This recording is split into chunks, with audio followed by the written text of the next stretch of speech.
Hey y'all, I'm excited to be here with you today. So we're going to be talking about point of view today. Now this is something that we have talked about before in terms of our reading when we're reading from different points of view.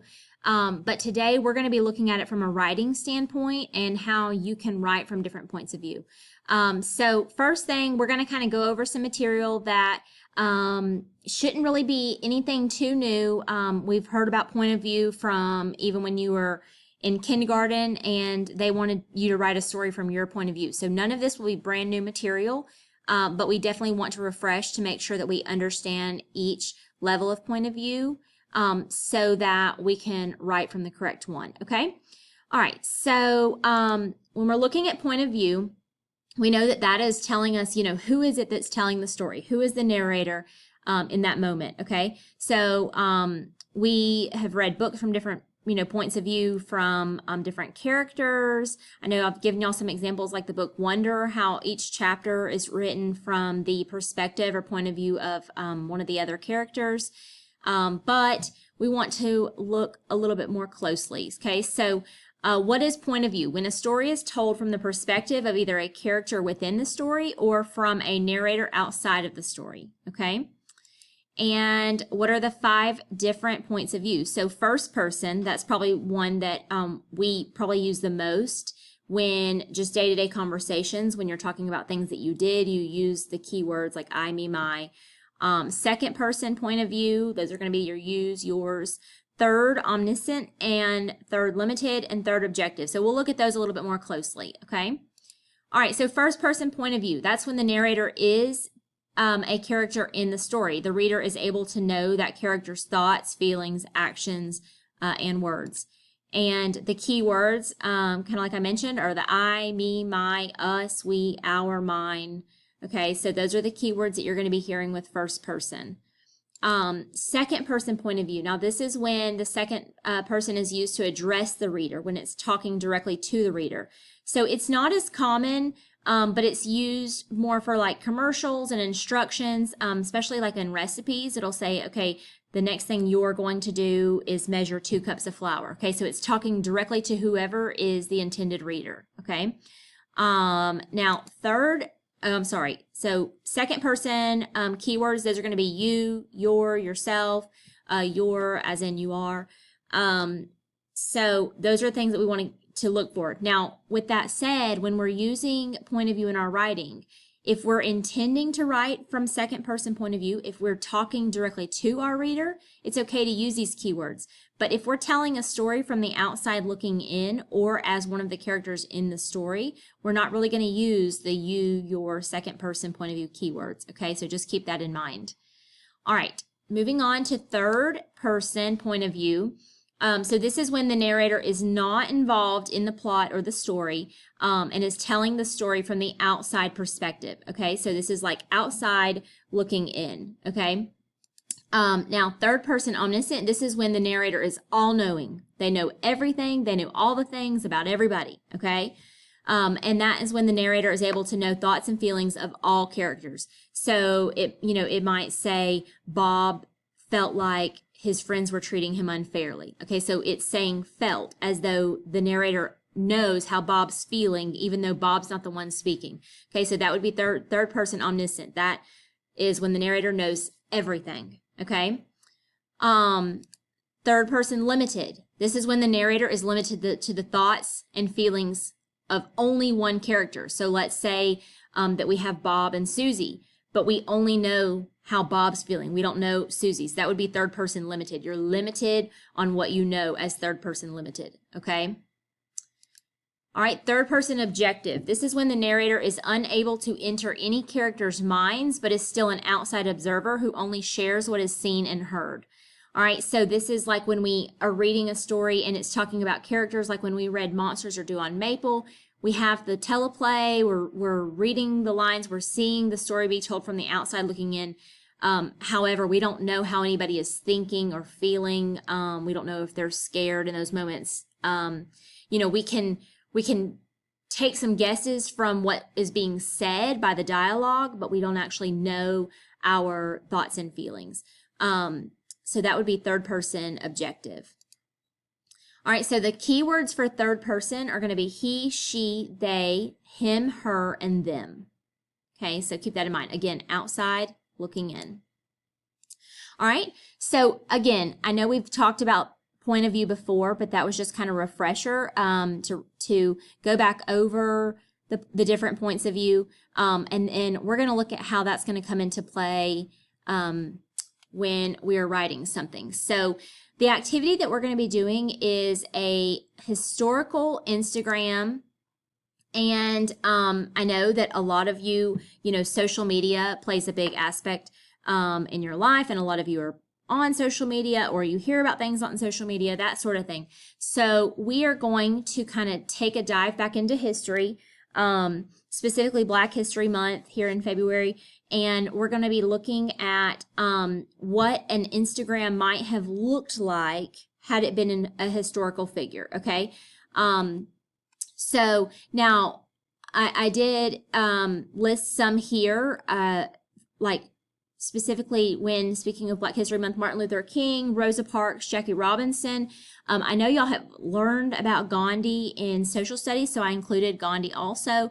And I just want to tell you, you're welcome to pick another person from history if you would like to create the Instagram for. I would just ask that you kind of okay that person with me first to make sure that it does meet the criteria as far as being a historical figure, and is there enough information that you feel like you're going to be able to create a kind of a background story for that, okay? All right, so just to run quickly through the instructions. So you're gonna, it says if blank had an Instagram account, okay? So like, for example, let's say that we're gonna say if Jackie Robinson had an Instagram account, okay? And so I've provided you a template. We'll look at that in just a second. And it has all the spots for you to fill in. So it'll kind of help walk you through it. And then, but when you get done, I want you to make sure that you have a profile picture, okay? And we'll look at how to add that. Make sure that you have a scene taking place. So this would be like your actual picture that you're posting, if that makes sense. And then the post, meaning the text from the original historical figure. So if we were doing if Jackie Robinson had an Instagram account, this is going to be what is Jackie saying, okay, in that moment. And then there should be a post or a comment from the second person point of view. And this is where it gets important, really important to pay attention to the directions, okay? So when we say post or a comment from the second person point of view, and it has to be relevant. Hold on one second, guys, my lights turned out. And it has to be relevant to the time and figure. So what that means is during the time of Jackie Robinson, Jay-Z wasn't around. Okay, so Jay-Z wouldn't be commenting on Jackie Robinson's post because that's not relevant to the time period, okay?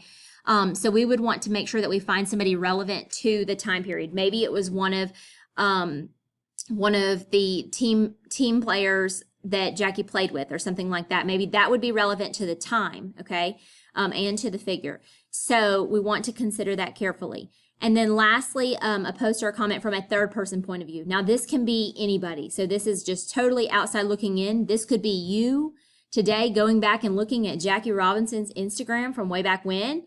Okay, so it can literally be any time period, anybody. That one I just want to be third person.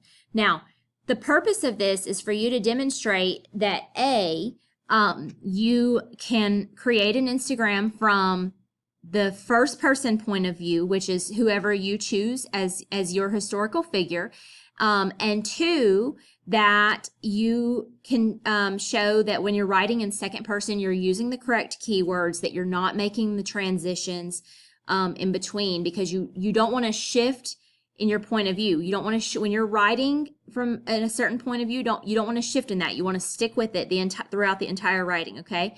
And then lastly, that you can do the same thing with third person, so totally outside looking in. Okay, so let's look at this. So this is, I'm sorry, last thing, you want to be sure you have fun with this. Use creative hashtags, okay? So we're so familiar with social media, but it's fun to think about what it might have been like had some of these historical figures. Okay, so just have fun with it. And I'm going to show you an example, and so that'll kind of help bring it all together for you. But let's first look at the template. Okay, so here you have the template, and I'm going to zoom in just a bit so that you can. Well, I say I am. Hold on one second. Okay, so here you have the template, and it shows, you know, it kind of has the same setup as you might see on Instagram, right? Okay, so this is where your profile picture would be. All right, so let me show you it right here. It is in the shape of a circle. Now, could you put a square over this circle and not see it? Of course, yes. But on Instagram, it's listed as a circle. So I'm going to show you how to format the picture to this circle. Okay, so if I click Insert Image and I say Search the Web, and then let's say I'm going to do Jackie Robinson, okay, because that's the one we've been talking about. So if I search for Jackie Robinson, it gives me some pictures, right? So if I'm like, you know, I want to use this picture. I feel like people, that's how people remember him, right? With the bat in his hand, okay? So he was, you know, known for so much, but people, and I feel like kids, especially in middle school, are able to relate to the fact of what a great baseball player he was, okay? So we're going to drag this over, and we're going to bring it in. Hold on, it's creating. So it's going to be way big. You're like, whoa, that's my whole page. So that's okay. We're going to size it down first. You're looking for your little arrow to size down, okay? So you're going to size it down like so. We're going to put it over that. Now, it's still in a square, right? Okay, so I'm going to come up here to the crop option. You can see right here on the crop option, and it says mask image, and I want to make it into the shape of a circle because that's what I was given as a circle, okay? So it kind of made it kind of oval because of the picture, so I'm just going to shrink it in a little bit like that and bring it right there for my circle, okay? All right, and so then this is going to be your profile picture. Right here, you create the username. Now, you can put Jackie Robinson, but you can also put something fun, you know, J-Rob, whatever, you know, create a fun username if you want, just because I see so many of y'all doing that these days. And then right here, we know that, you know, everybody wants to have so many likes on their post, so you can put how many ever you want. Maybe he got 3.2 million likes, who knows? All right. And then this right here, this is going to be the first comment. Okay. So this is, let's say that we named Jackie Robinson up here. Let's say that we named him J-Rob. All right. So then down here, I'm going to do the same thing. In my first comment, remember, because if I go back to my instructions, my first comment should be post from the original historical figure. So I'm going to say J-Rob. And J-Rob said, and then I'm going to give my post from him in the first person point of view because I am Jackie Robinson in this moment, okay? And then you're going to go on to add a second person, again, relevant to the time in the figure, written in the second person point of view, and then a third person, and that can be from any time period, okay? So you're going to create this. When they're all said and done, I will print these, and then we will attach them to paper to kind of look like a little phone. And then real quick, I just want to show you an example of one that I did a while back so you can kind of see. Now, this was before I had added the circle, so, you know, you can just disregard that. But this was one that I created for Martin Luther King, and my username was Dreams for Days. Now, my picture here you can see is actually of Rosa Parks, but this is something that was, Rosa Parks was relevant also during the time of Martin Luther King, okay? And so remember my username is Dreams for Days. As Dreams for Days, I say, this is seeing my dreams in action. I want to give a shout out to, and then I tag Rosa Parks for standing her ground or sitting. I should say, okay, I'm sorry, let me back up. I want to give a shout out to, and then tag Rosa for standing her ground, ... or sitting, I should say, right? Because we know that she stayed seated. So that was like pun intended. I hope to see more people hashtag sitting for justice. Okay. So this is written in the first person as Martin Luther King. All right. So then I move on.